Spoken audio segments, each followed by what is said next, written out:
John, we have had probably high temperature. So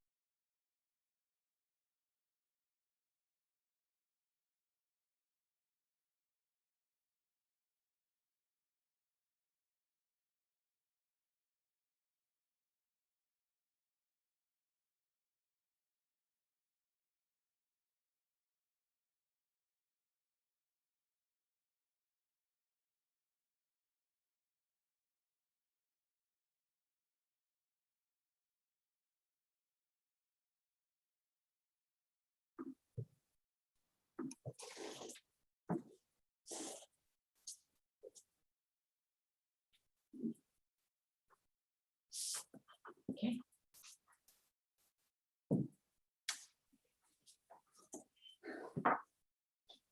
Hello, everybody.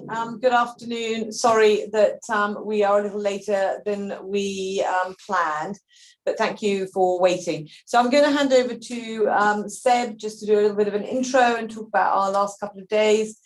John, obviously, you know, John Ridgeon, CEO, who's here to answer any other questions you might have. And we also have on the conference call, Rune Anderson, who will give an update regarding the Russian task force. And the paper will get uploaded, or the recommendations from the task force, on our website as soon as we receive it to put up. So we will do that as soon as possible.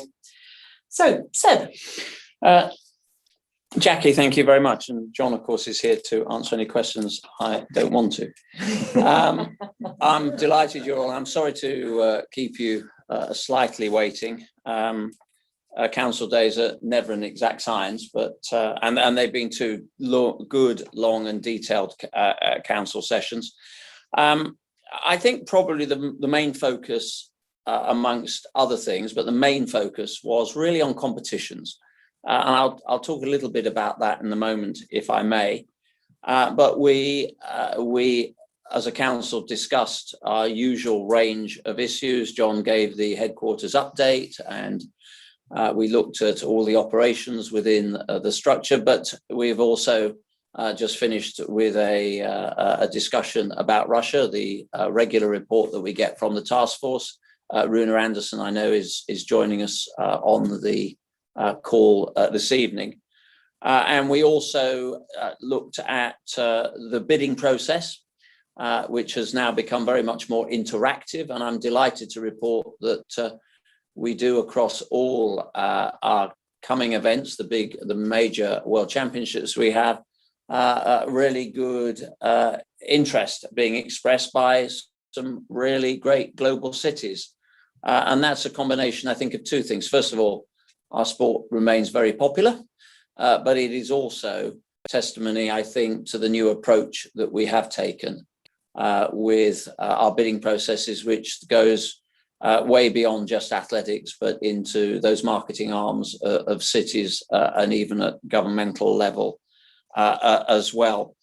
Let me focus on competition, because the main point that I wanted to make in my opening remarks to the council and really set the scene for some quite detailed discussions around competition was an interesting stat I was thrown the other day, that over the course of last year, we actually still delivered in the eye of COVID. We still did deliver about 600 events. It's about roughly half of what we would have delivered, but it's a very good sign that even throughout those challenging months, we were still able to keep the business of the sport going. We did it, as you remember, in some pretty imaginative ways: back garden pole vault competitions, I think they called it the Invincible Games and the Unimaginable Games, all sorts of opportunities that our cities, and in the form of what would have been a Diamond League event, made the most of. And I guess that segued well into our World Indoor Tour, because we had 25 meets this year. I can't remember, actually, as a big fan of indoors, I can't remember a better indoor season. We had 25 meets. It involved 1,400 athletes, and we had 85 countries involved. And I suppose if you look at another pleasing statistic, of the 5 big broadcasted events. We had an aggregate viewership of about 16.1, 16.2 million. That, of course, cut across live and highlights and digital and delayed. But it was up from just over 2 million last year. And it gave the athletes yet again the opportunity to show that they're in good shape. They've not just wintered well, but they have managed their way through the pandemic months incredibly well. And that segues again pretty well into what I hope will be, with some challenges we accept, but a great outdoor season. And we've got a lot of new events, a lot of new cities coming on stream for our continental tour. Last year we had 29 events. This year we'll have 85. And this really has done what I wanted to do at the beginning of my term, which was really to breathe new, fresh life, if you like, into our one-day events. We've got a lot of council colleagues that owe their status in the sport to one-day events. And I'm particularly pleased that 12 of them are going to be in the USA. 3 of them are at gold level. Montreal has a bronze level continental tour. It's the first new athletics event in Canada this century. We've got a second continental tour event in Africa that will sit alongside the Nairobi event. In Oceania, we've gone from 2 to 5 events, and in Guyana, Considatli, our South American federation, we've extended the footprint. We have an event there. I'd like to particularly thank the fortitude and resilience of our meet directors, who have often gone into combat, won the arguments at a local level, have created those partnerships at city, regional, national, and even international level to make sure that these events take place. I'd like also to thank my health and science teams here. You know, they really have written the playbook. The use of the word playbook before it became really popular over the last few weeks. And again, those partnerships that have come to the table to help us deliver these events. Look, we agreed in council that we would look forward to this coming season. And I'm particularly pleased that there is a real resilience amongst our member federations and the sport to see these events through. It is important on behalf of the athletes that we do that. We do know how to manage these events. It is important that we give the athletes the best possible platform en route to Tokyo. And I guess, given that we've now got these COVID protocols in place, the athletes are used to them. They understand the nature of what is being demanded. There is an acquiescence and a recognition that, yes, it can be a painful process on occasions. I'm not just talking about the invasion of your nostrils. It really is one of those things that we need to make sure that we don't lose our way on, that we do continue to deliver these events where we possibly can. And that is also the need to form those alliances with our member federations and those meeting directors that go into battle sometimes at a local level to make sure that we can do those events. So look, it's been a very good 2 days of council meetings. We sort of narrowed it down into what we sort of describe as 2 broadcast windows. So we really do synthesize the stuff that we need to get across. And we do it in a way that leaves maximum amount of time for forensic analysis. And that clearly is what we've had to do, and we consistently do over the work of the Russian task force. And I think in handing back to you, Jackie, I'm going to ask Rune, or you're going to ask Rune if he would just take us through the deliberations on the report of the task force this afternoon. Thanks, Seb. Yes, Rune is on the line and unmuted, so thank you. Rune, over to you. Thank you, Jackie. Thank you, President. So in my report to the World Council today, World Athletics Council this afternoon, I confirmed that Rusev has now started to implement the reinstatement plan that Council approved on 1st March.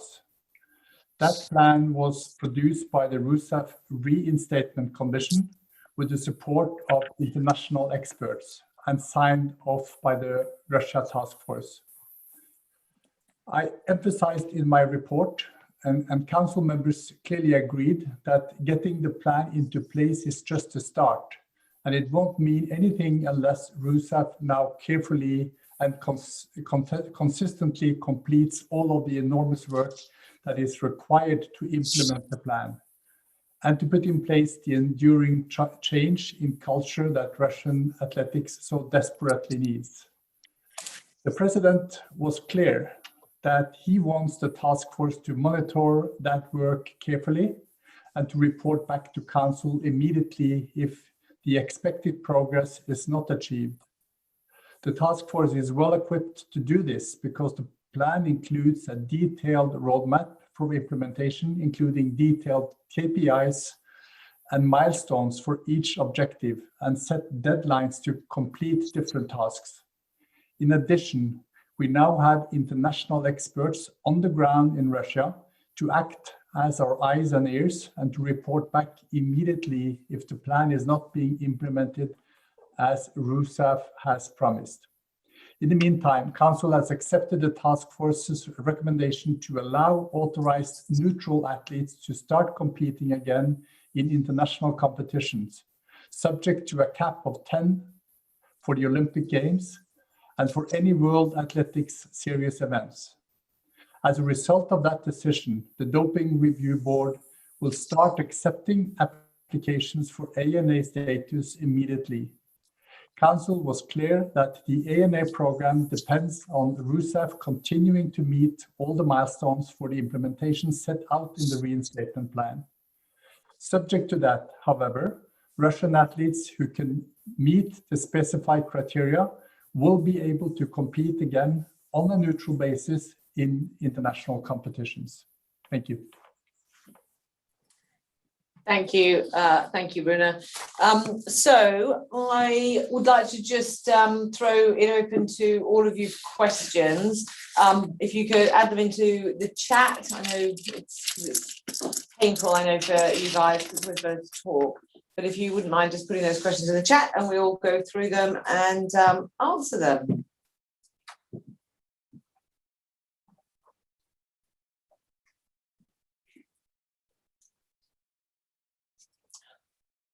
Seriously, I know you can type faster than that.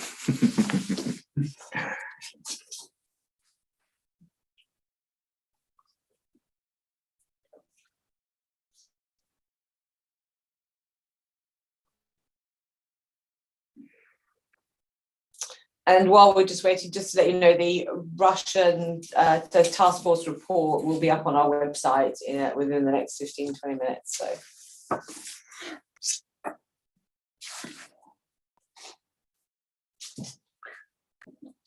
Goodness me, I hope it's worth it.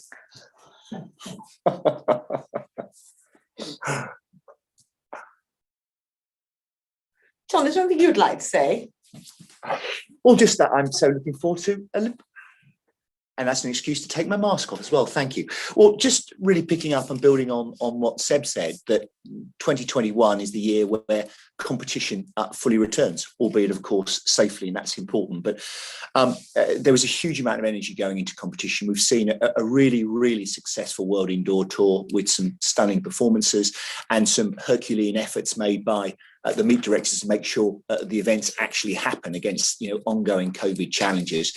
And this summer is about, yes, of course, it's about the Olympic Games, but it's also about making sure that the one-day series of meets return. That's Diamond League, that's Continental Tour, and we're putting lots and lots of energy into making sure that we can do everything to make that happen. And what's so encouraging, and I will stop in a moment to answer any questions you're putting forward. But I just want to make the point that what's so encouraging is that certainly, I think if you look over the last 20, 30 years, there's been a slight reduction every year of the amount of one-day meetings that the likes of Seb and myself spent our lives competing in. And it's great to see, particularly through the Continental Tour, that process is now reversing, and it's not just reversing in the sort of traditional heartland of strong competition, which is Europe. It's reversing all the way across the world. And you have heard Seb mention the fact that there's some really strong competition coming up in America very shortly. At least 12 meetings joining the Continental Tour, including 3 at gold level. But if you look at Oceania, you look at South America, you look at Africa, there's all new meets. I mean, genuinely new meets with new investment coming in. So, the athletes are going to have more competition this summer than they had before. They're going to have more opportunities to earn a living than ever before. And fans are going to have more opportunities right the way around the world to see more competition. So we're very excited about the summer ahead. So yeah. Thank you, John. I say Very good. Great little thing. Right, we have got a couple of questions coming through. So Kermit, well, I can see you. Hello. So you said the Carifta Games is now scheduled for August. Will they see you in Bermuda? I will do everything I can to get to the Carifta Games. It will be my sixth or seventh, but certainly my 6th in a row. And it does pose its challenges because, of course, it will be hot off the back of the Olympic Games. And then we also have the World Under-20s in Nairobi to factor in. And, of course, I will need to be at those. So I'm sure that our travel teams here will be working overtime to figure out how we can do that. But yes, I do intend, if it's at all possible, to be there. Excellent. And a question that again for you, Seb, from Mitch Phillips, Reuters. What are your thoughts on spike technology? Really, Mitch, do you think nobody knows Seb's views on this? But we will answer it anyway. Thank you. Should we be embracing these recent performances, or has the technology made comparisons with older records pointless? Mitch, there's probably not a great deal I'm going to add that you haven't heard before. But, and I'm probably not going to say anything that's particularly revolutionary, but, I do see performance as being a matrix of many, many different interlocking factors. And yes, of course, shoe technology is important, but it's always been that way. And I won't go through my list of, the wonders of the athletics world, but starting with Rudolf Harbig and Roger Bannister, technology and innovation has always been with us. The balance, of course, is innovation and technological advance, which is also helping athletes extend their careers, because we now know that a lot of these advancements are actually injury preventing as well. But I'm not also in the wanting to be a federation president that's also, strangling innovation. But there is a balance. We do, for the very first time, have an opportunity to properly evaluate our shoes. And that's done, the work that is still going on, and there's much more to do. And there's probably still another 18 months of work ahead of us on this. But at least we now have a system and a structure that we can use to evaluate. And we certainly have the right people on the scientific committee to make those judgments. So let's look at this as it pans out. I think to focus on one element is probably not to put it in quite as big a historical perspective as we need. But it's something that we will need to monitor, of course. Thank you. Okay. Thanks, Mitch. Okay, there's 2 questions that have come in on the same topic. So one from Rakip and one from Gazzetta dello Sport. Both for you, Seb. Essentially, there's been a growing number of COVID-19 positive tests for the European Indoor Championships. Any fear for the World Relays at the beginning of May? Which is also happening in Poland. Are we concerned for the other events coming up this summer? Look, I actually threw a statistic at you to start with. We had 600 events last year. So far, since the reintroduction of Diamond League towards the end of the year, I'm looking now at my CEO, but we're up to sort of 140, 150 events. And, we've managed this and handled this really very well.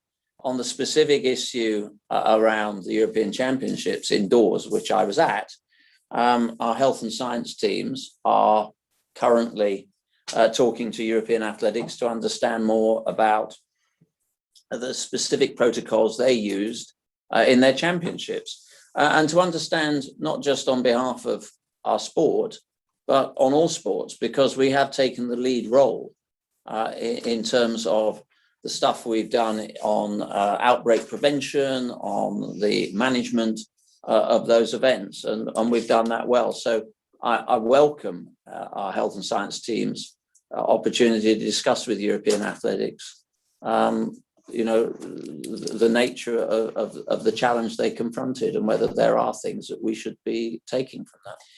I'm just going to add one very small piece to this, which is that the equipment, the word protocol kind of gets used for process as well as equipment, but the equipment that we used at our event, the Half Marathon in Poland last year, will be the same equipment that we will also be using at our relays. This was different to the set of equipment that that the European indoors chose to use. So the relays will be under our and World Athletics protocols and equipment. Thank you for that. So around the rings, next question. Should Rusev not stay on course with the plan, how quickly could that affect ANA status of its athletes? Will Russian athletes be allowed to compete under Russian flag before the reinstatement is complete and official? I don't know, Rune, would you mind taking a stab at that one first? I can do so. There is a process in place on what might happen if the KPIs, the plan is not being adhered to as expected. The task force will then naturally discuss internally.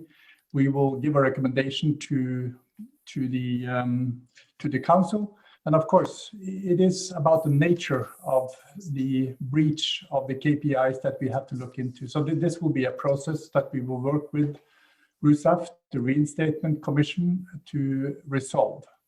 So that's that part of it. Whether they will be able to compete on the Russian flag, well, as of today, no. There's an ANA process. They're not competing on the Russian flag. Whether that would be changed, that is up to the council to decide, but as of today, that is not the process in place. Okay, thank you. So everybody don't need to add to that. Thanks very much. And we have a question from Hiroki, from the Shai Shimbun. Oh, sorry, that just shot out. So it's about false COVID positive results in the European indoor. What's your thoughts of the I think we've pretty much answered that. So sorry, I think that question probably came in while we were answering it. I'll take the advice and the feedback from the health and science teams who are speaking to European athletics about their weekend. Yeah, and as I said, we have got different equipment and protocols in place for our events going forward, but we just do, we need to understand more. So Seb, another one from you. This is from Franco Fava. Hi, Franco. Tokyo will decide about whether the public will be able to go to the games this week. What do you wish their decision will be? Number one. Second question is, have you had a chance, or did you talk today at council about Alex Schwarzer case, and also the president of the Italian Olympic Committee, his decision to stand beside the athlete in asking for a suspension of the 8-year ban so he can compete in Tokyo? Do you have a comment on that? So we do two bits. One is the public in Tokyo. Well, yes or no? Look, of course, I'd like the stadiums to have people in. That is a judgment that has to be a balanced one, of course, because the most important thing is that we get the athletes to the games. They are the number one client group, and we'll do anything we can to ensure that they're under secure conditions. I don't know the timing, or I don't know when the decision is likely to be made as to when fans are allowed in. I hope it's not made too early, because I see no reason why decisions need to be force-fed when the world is changing. Vaccines are being rolled out. And I think that that's a decision that doesn't necessarily need to be made at this moment. But look, yes, the answer is a simple one. Is it better to have people in a stadium when you have live sport? Yeah, it is. And then Schwartz, was it discussed with council, and do you have any comment to make about that case and the Italian National Olympic Committee? No, it wasn't discussed at council, but that's not really surprising because we really only are dealing with global issues. The Schwarzer case is, look, you know, we are where we are on this. The AIU, the Athletics Integrity Union, and World Athletics stands absolutely by the position it's taken. But look, let me just make a broader point here, and I probably feel I need to, Franco. You know, some of my closest friends in world sport are from Italy. I've lived in Italy, I've trained in Italy. It was a large part of my international season. I don't want Italy to be on the wrong side of history here.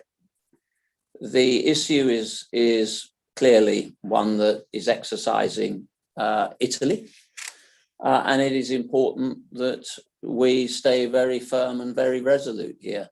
And I don't want Italian track and field to be tainted, given the extraordinary contribution it has made to the history of our sport. So I'm not making judgments or observations. It's not for me, nor is it our sport to make judgments about, you know, criminal or civil action. That's down to, you know, the justice in any particular country.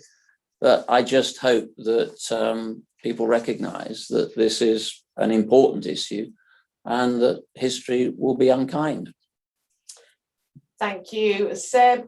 This is a question for John from Inside the Games. Why has the Continental Tour taken off in the way it has this year? Why do you think that is? Well, I think it's a combination of factors. And remember, we only launched it last year, so it's actually taken a little while to bed in and to have the conversations around the world. And I think having launched last year on a smaller scale, I think member federations and clubs and those involved in athletics around the world actually saw there was a real opportunity here. To be part of a strongly branded global platform to help raise standards around the world. So I think it's, you know, inevitably year two will have an awful lot more meets involved than year one. And also we've been very proactive. Our competition teams have been very, very proactive in terms of through the areas and through the member federations of trying to inspire more world-class athletics around the world. And, you know, part of our role is to make sure there is top-level athletics in every area of the world, and that's happening. And we're really, really delighted in terms of how it's responded. And I think it's also been a factor that the athletes, you know, are shouting for more competition as well. I think, you know, last year was clearly, through COVID reasons, a compromised year.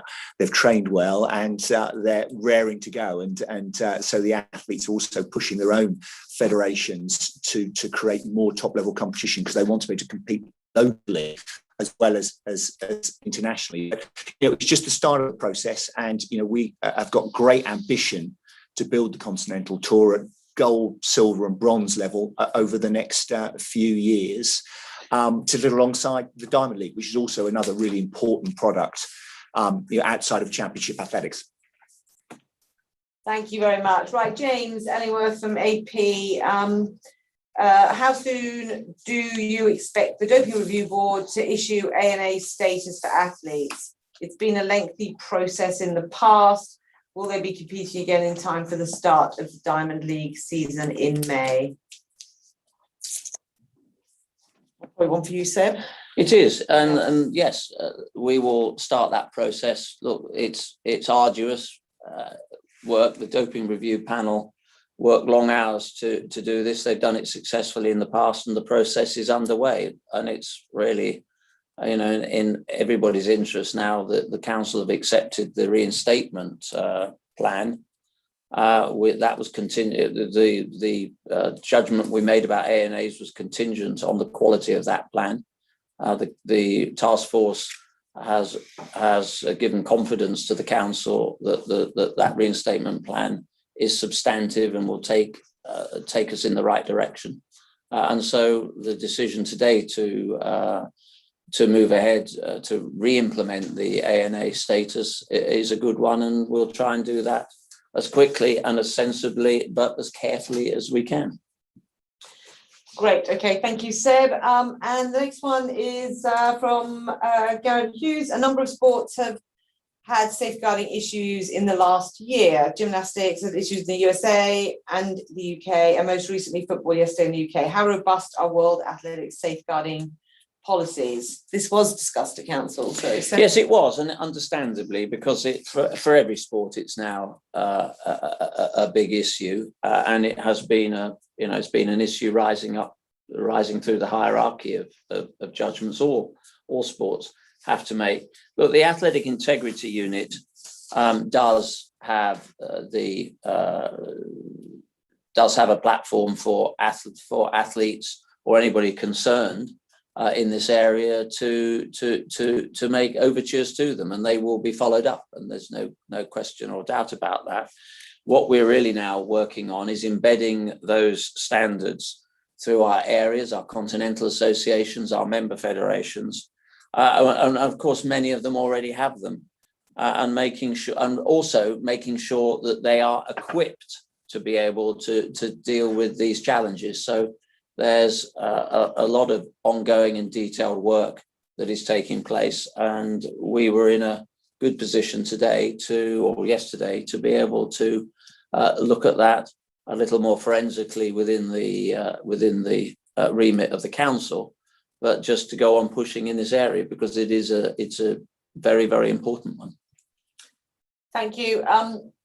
Mike, I'll come back to your question in just a second, but I want to just move on to Argentina and Soleil's question, which is for you, Seb. Regarding our World Athletics new road running championships and taking into account the growth of the mile around the world, especially in South America, do we plan to incorporate this distance, and if so, when? Well, I'm probably not the most reliable or independent witness as a former mile world record holder, but yes, I mean the mile is I think the mile has there's a romanticism about the mile. It's the perfect distance. It's a 4-act play, and yeah, it's an accessible distance as well for people. So yeah, the more we can see that being utilized, and it has a universal cachet. It's understood in North Africa, it's understood in Australia, it's understood in the United States, large parts of Europe, and of course it's from all those continents that we've had world mile record holders as well. So it's an important distance, and long may it remain that way. On behalf, sorry, can I push you when it's going to be incorporated into the World Running Champs? Well, I'm going to throw to my CEO on that one. Well, what we've decided already is we're expanding the event to include a World 5K Championships. We're also going to have mass participation elements. We're going to have masters races, and we're still in discussion about, as he takes his mask off, we're still in discussions about what other elements we should include, and certainly a mile is one of them. I think it may depend on which host city we finally land for the first one in 2023, and I'm delighted to say that actually by taking the World Half Marathon Championships, which has been an existing successful event, and growing it into a whole week of running and becoming a real festival for 2023. We've now got 12 really leading global bidding cities that have all thrown their hat into the ring. So let's see where we land on that. And then I think we can have further discussions with our host city with exactly what events we might include, but certainly a world mile at championships would be a fabulous addition. And as Seb said, it would be great at both an elite level, but also is a very accessible door into athletics for pretty much anyone to get involved in. So it works on lots of fronts. So we're really excited about this new event. I think it has really huge potential. Well done, thank you, John. Just covering off a couple of questions together. So Mike, you asked a question about when I talked about different protocols and equipment for COVID testing, what are the significant differences? It's really around the difference. There are different manufacturers that produce the testing equipment we use, and the European indoors use different equipment to the ones that we would normally use. But as Seb said, our health and science teams are working with the particularly European athletics to just have a look, because at the end of the day, we are all sharing this information. Our health and science team were on the phone yesterday with Tokyo and the organisers about protocols and the protocols we have in place for our relay. So everybody is wanting to learn from the good and the bad and the indifferent. So with that's what we'll do. Alex, just to let you know, the ANA athletes will be capped at 10 until the end of this year. And we'll then go and look at how we move that forward. And Seb wanted to make one clarification point. Franco, this was on your question about Schwarzer, because he wasn't sure he was clear enough, so he wanted to make Yeah, look, Frank, I just wanted to be absolutely clear here that we do resolutely reject any attempt by the athlete or any individuals associated with the athlete to undermine or seek to annul the final Court of Arbitration ruling. And it was an award based on what can be best described as far-fetched manipulation theories. WADA joined World Athletics on exactly the same platform of rejecting any suggestion. And of course, we did successfully defend the appeal that was taken to the Swiss Federal Court that sought a revision of the CAS finding. So look, we are going to stand firm on this, and it's important that we do, not just for this individual case, but it is important that we continue to fight the right cause. Great, thank you, Seb. James, again from AP, are you dismayed at the doping ban announced today for the 2016 Olympic hammer champion? Are you concerned in particular that he was president of the National Athletics Federation? And do you want any further action or investigation to be undertaken against the federation? Look, it's been very clear in the past when federation presidents or senior people in a federation that currently have a role that have fallen foul, particularly as former competitors of retesting, that they step down. I can think of a couple of cases particularly. So there should be an expectation that this particular individual should not be involved as president of their federation. Thanks, okay, there are no more questions, so I'm just going to say thank you to everybody for joining us. Nicole is here, Loic is here, so if you've got any further questions we haven't answered, Jan is here as well, then do let us know and we will answer as soon as possible. Thank you everybody, and have a good evening. Thank you. Thanks, guys.